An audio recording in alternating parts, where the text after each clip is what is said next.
Jemele Hill was in a lot of trouble because she said things that were obvious on, I was going to say on television, but she actually didn't say it on television. She said it on Twitter. She works for ESPN, and she had tweeted out, Donald Trump is a white supremacist who has largely surrounded himself with other white supremacists.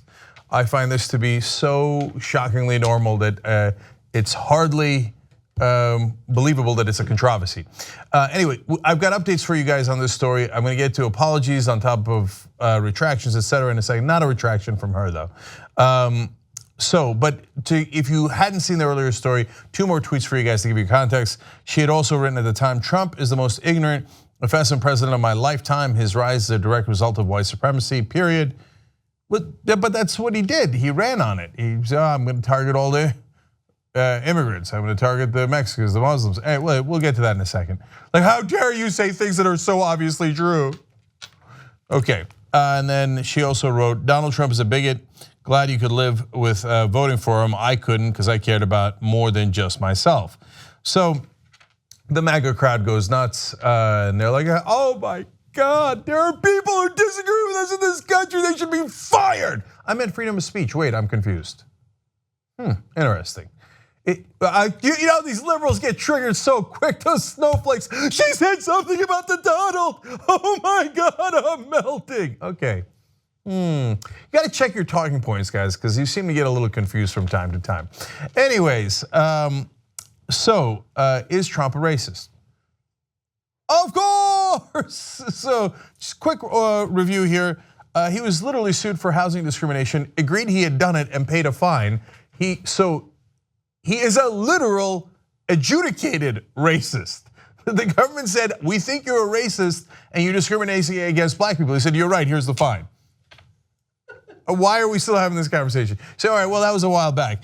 Well, how about the Central Park Five? Those were the guys who at the time were accused of raping this white woman in New York City in Central Park, 5 young African-American males. Trump took out a full-page ad, which cost him a lot of money to say that they should be executed. Turns out, oops, they didn't do it. Now, they actually spent a long time in jail. We found out later they didn't do it. We found the DNA of the guy who actually did do it. They're absolutely not guilty. Trump, when faced with that information, said, who cares? They should still be in jail. Why? I mean, but we know they're not guilty. They're black, who cares? Just, I don't care. They're guilty of something, okay? Now, look, some of you might go, well, I mean, look, I don't even know what your defense is. Sometimes I try to explain the defense. Like what, people who are innocent should be put in jail anyway? And Trump did it for what other reason? Because they're not guilty, so why does he still want them in jail? Anyway, birtherism, of course, that's the Obama's not from here. I mean, look at him, right? Now, as Bernie Sanders often says, my dad was from Poland. How come nobody ever asked me for my birth certificate? I wonder why.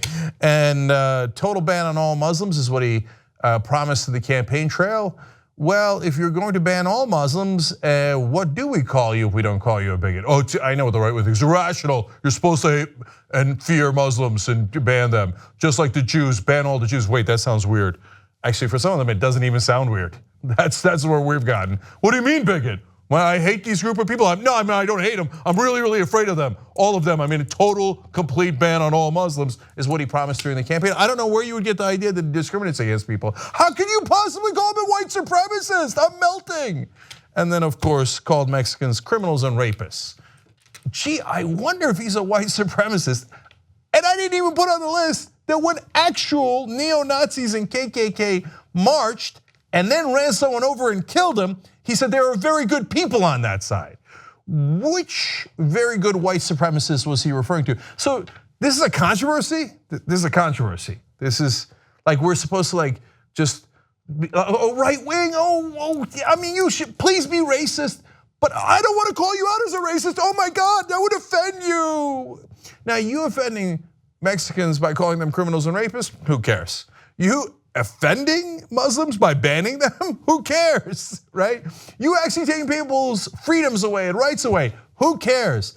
But if a right winger's ideas are offended ever, how could you? How could you? Okay, so unsurprisingly, Jemele Hill had to do some sort of apology. I'm not blaming her. She's got a nice job. She's got to keep the job. ESPN's going to panic because they're on TV, and advertisers will call it and go, hey, you know what? Some of those racists also buy products, so we got to make sure that we're neutral to racism. Anyway, so she issues this on Twitter. My comments on Twitter express my personal beliefs. My regret is that my comments and the public way I made them painted ESPN in an unfair light. My respect for the company and my colleagues remains unconditional. You know, sometimes we'll point out it's not much of an apology. In this case, not much of an apology, good. Okay, because it doesn't deserve any apology at all. And I hear you, man, I hear you. I'm not getting on you for the apology. It's just, she didn't say it on air. I don't care if she said it on air either, but she said it on Twitter. She apologized on whatever. Can we let this go already? I mean, do you guys need a further safe space where you could be white supremacist, but no one is allowed to call you a white supremacist? And then you yell at people and say, well, black people are more criminal than we are, and Muslims are more dangerous than we are. How could you say we're against Muslims and blacks? I mean, what kind of safe space do you need? How big does a safe space need to be? Is it all of TV? Is it all of social media? I want my free speech. How about her free speech? Oh, screw her free speech, fire her, fire her, fire her. Okay, I mean, just let's get real. So ESPN then puts out a statement saying this. Let's put this up. Jemele has a right to her personal opinions, but not to publicly share them on a platform that implies that she was in any way speaking on behalf of ESPN. She has acknowledged that her tweets crossed that line and apologized for doing so. We accept her apology. All right, luckily, and so Brian Stelter got that statement from ESPN and put that out. Okay, luckily she's not fired, suspended, or anything like that. We can all move on, and guess what? There's gonna be no boycott of ESPN. What are you gonna do, not watch sports? I don't believe you. And no, neither does anybody else. Okay, this is it's a giant panic over something very, very little. And if you guys are wondering, you know, where the boundaries are and who speaks for what, like not every ESPN host, whether they're a right winger or a left winger, speaks for the entirety of ESPN. I don't know why that's so complicated. Does anybody really think that? So. And right wingers will say, but you know, when our guys, or some of the right wingers say racist stuff, they're fired. That's true, because saying racist stuff is really, really bad. That means like you are saying this percentage of the audience, I don't disagree with them. I just think they're bad people by the very definition of who they are. And so that's a different animal. Like, so if Kurt Schilling or someone else says, man, I really think the rich need tax cuts. Ain't nobody getting fired over that. Or name it, I think Obamacare is terrible, I think Trump care is wonderful. Now, not many people agree with you, but you're not gonna get fired over that, nor should you get fired over that.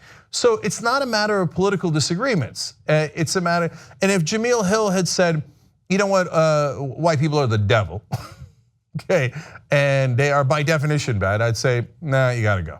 No, that's not right. So she's not saying racist thing, she's pointing out that Trump is saying racist things. It's a giant difference, a giant difference. And no, she doesn't speak for all of ESPN. We get this every once in a while too. Did you know what one of your hosts said? Yeah, I know, we got a lot of different hosts and they have a lot of different opinions. So make up your mind. Either we are going to say, that's it, every host must agree with me. As wonderful as I think I am, I think that's kind of boring. Okay, or they're allowed to disagree and they don't speak for the company, they speak for themselves because they're independent human beings. Wow, I solved it. It wasn't that complicated. Help us build independent media together. Come join us, tytnetwork.com/join.